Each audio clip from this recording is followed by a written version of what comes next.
Annie Jacobson on, and we're going to talk about in nuclear war. Annie, thanks for stopping by. And I wanted to kind of jump first into specifically enough and talk about, some of the books you've written before this.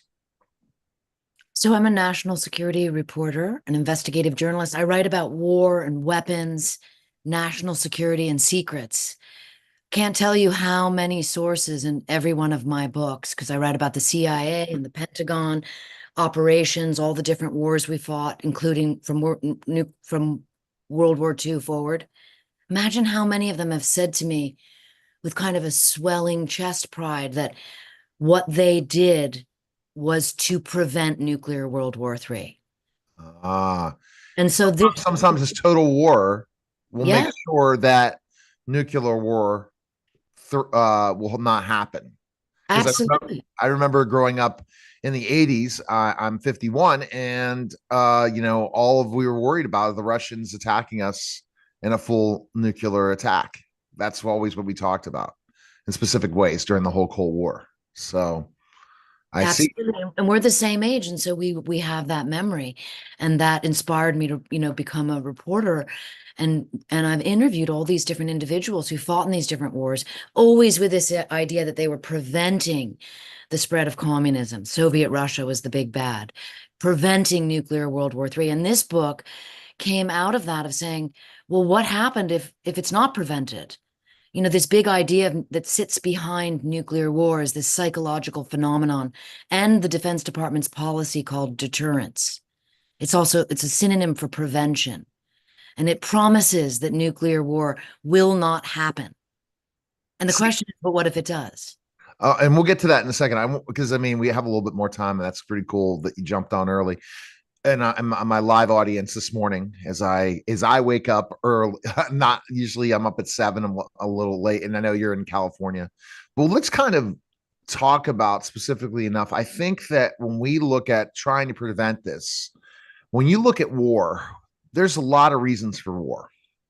There's not just a reason to protect people.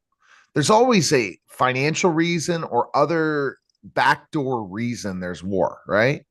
In a lot of ways in the history of our world. I mean, no doubt we could discuss war and never end because man, for whatever reason, is tends toward warring. I like reading the oldest forms of war by looking at anthropologists and archaeologists who write about and study, the origin of war and wonder what that is. Is it hunter-gatherer? Did we start off trying to kill the wildebeest or one another? And so it's a very interesting hypothetical to think about.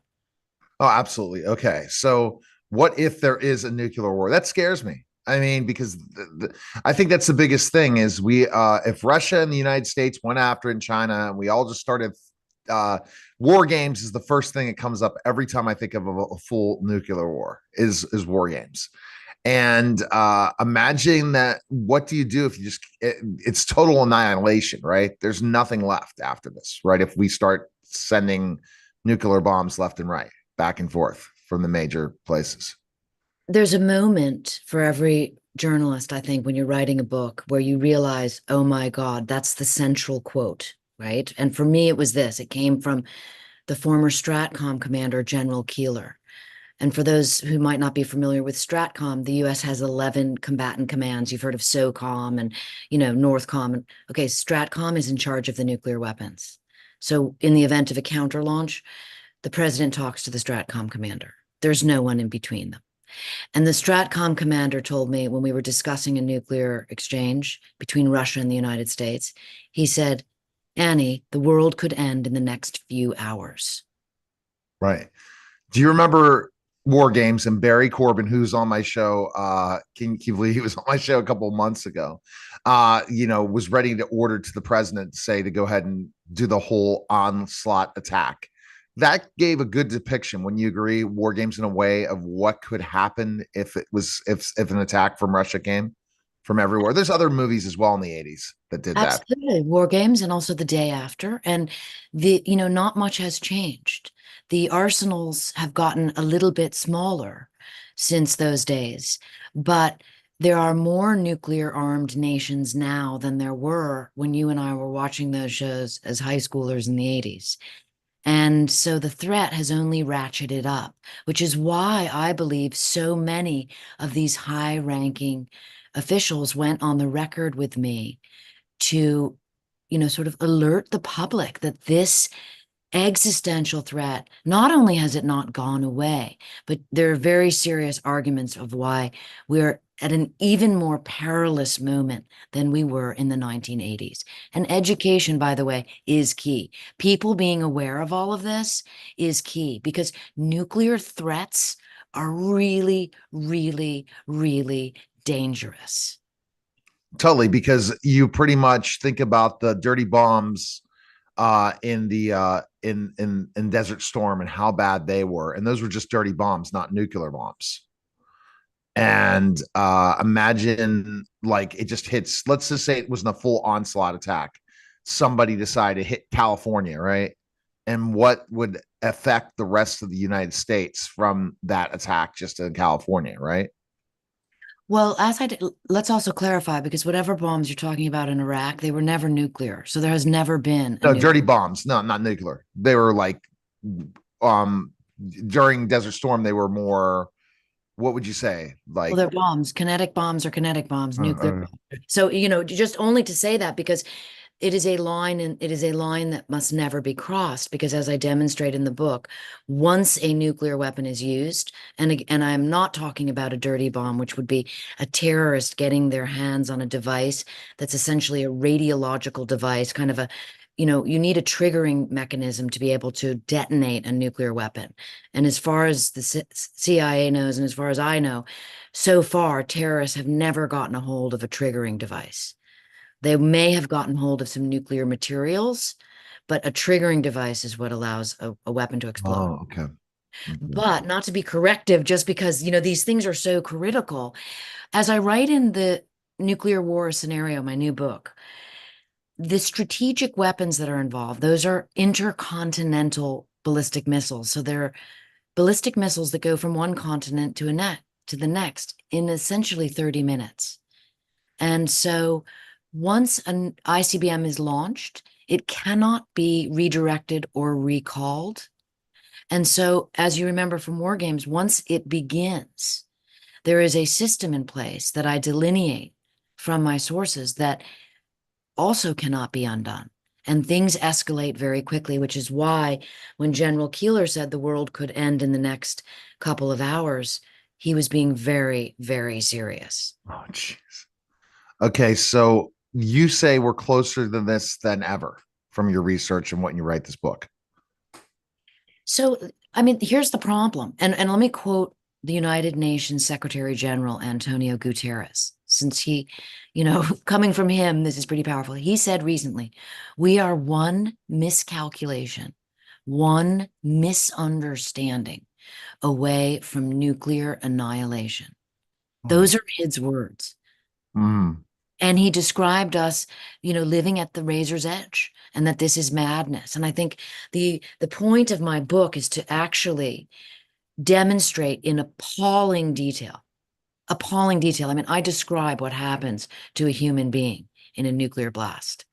And this, by the way, is sourced from Defense Department documents because they've been studying it Oh my since God. Hiroshima. And I want to show the readers how horrific it is because let's go back for one moment of hopeful before we just terrify all of your listeners and they run in the other direction. And viewers, yes, yes, Okay. got it. And viewers, right? So go back to the 80s when we were in high school. There was a ABC mini or ABC television movie called The Day After. Okay. Remember that? I never And saw that one. No. Okay. so it showed a nuclear war between Soviet Russia and America. And 100 million Americans watched it. It was terrifying. That might have been what I watched when I was in eighth grade, sixth, fourth or fifth grade. Is that that might Yes, be the one that, 1983. okay, so that I'm trying to, yeah, I was 10. Yes. Yep. So, and go back and watch it because what happened is actually a hopeful moment in history. President Reagan was a nuclear hawk at that point.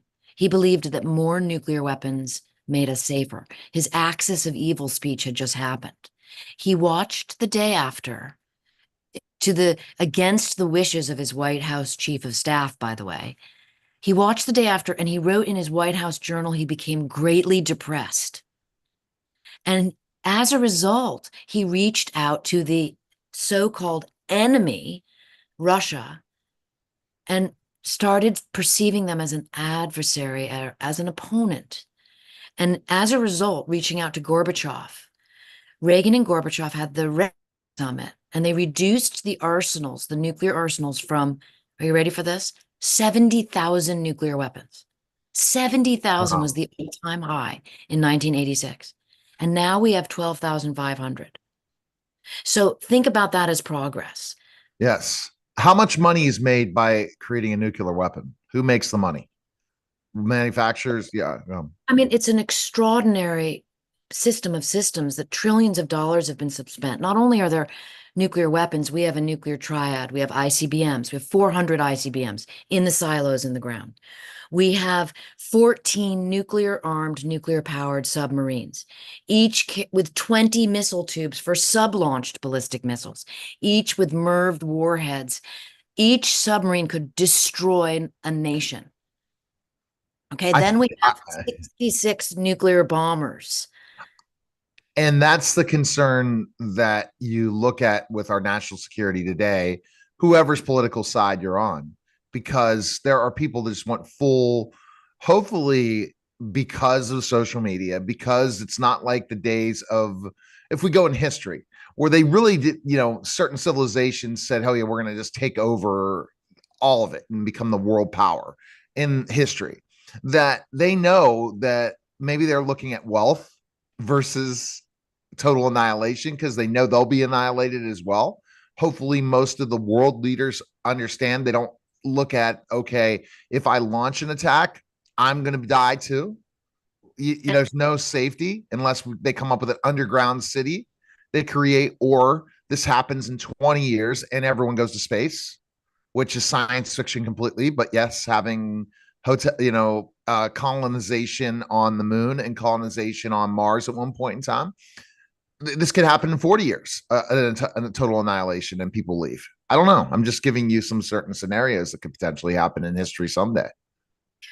Well, what you're making me think of is the paradox of deterrence, which is this idea that the Defense Department has deterrence being a synonym for prevention. When you ask about money and you ask about options, this system has been in place. The idea that we will have a bunch of nuclear weapons pointed at everybody and they will have them pointed at us, and no one would be crazy enough to launch nuclear weapons. So then we'll be safe. And that idea has held, indeed, for decades. But the question is, will it continue to hold? And if it doesn't hold, it all unravels. And that unraveling is what I describe in nuclear war scenario. And I think Putin's all about making money at the end of the day, and power versus letting his civilization die too. So I wouldn't be as concerned, but somebody like that looks at, religious reasons to launch a nuclear attack. What will our response be if it was just a couple bombs, right? What are we going to go and just annihilate? Let's say it was the Middle East. That's the questions that your book is going to answer. And people can go ahead and purchase your book. Where's the best place? Bookstores everywhere. And is there more? Do you see this could go into, is this deeper, this project that you're going to go with? Because it seems like you put so much time into it. Yeah. I took the reader from nuclear launch to nuclear winter. And so there's a lot we haven't discussed that is, nail biting, terrifying, I believe, all sourced again from the experts who deal with these subjects. But the idea that at the end of the nuclear exchange, the soot that gets lofted into the air blots out the sun, agriculture fails, and man returns to his hunter-gatherer selves. That's you ask about, future projects. That's a lot to think about for a very long time. No doubt. But we have to look at, if somehow something did happen, will we move? How long till we have colonization in space? That's what we're waiting on, Well, I think that in terms of the book, Nuclear War Scenario, I think the message is, let's not have a nuclear war. Right. Because if you have a nuclear war, there will be no technology left, because there will be I mean, I really encourage you to read the book, and, you know, we can do a follow-up Zoom about how it feels after having read the book and what you think about colonization then. Because the takeaway is, my God, under no circumstances can we ever have a nuclear war. And why isn't this a bigger issue, be it at the presidential level or at the local level, where people like you and I experienced in the 80s are saying, this is madness and something has to change. All right. Thanks again, Annie. Appreciate it. Thank you so much. You're listening and watching The Neil Haley Show, and we'll be back.